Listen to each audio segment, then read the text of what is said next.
Welcome to Penrose Learning, where we make understanding easy. You start by securing inside control. Reach under one leg while your other hand pins the ankle or hip. This gives leverage. Drop your level by bending both knees, not by rounding your back, because a stable spine transmits force.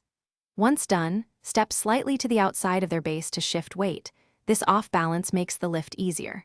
Make sure to keep chest over the trapped leg so your momentum pulls them, not pushes.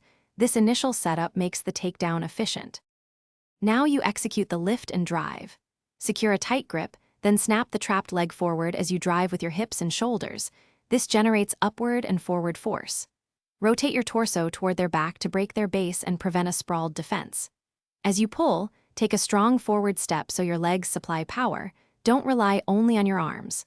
Once you feel their weight rise, keep chest pressure and continue the forward drive to complete the motion smoothly. Finish by stepping through with your free leg and turning your hips so you can carry them into side control or a safe, controlled landing. This secures the takedown. Maintain chest pressure to prevent escapes, control their near side arm, and clamp your hips to immobilize. If they sprawl or post, don't panic.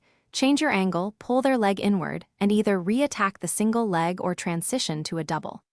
A key troubleshooting tip: if you lose the grip, immediately circle and reapply pressure.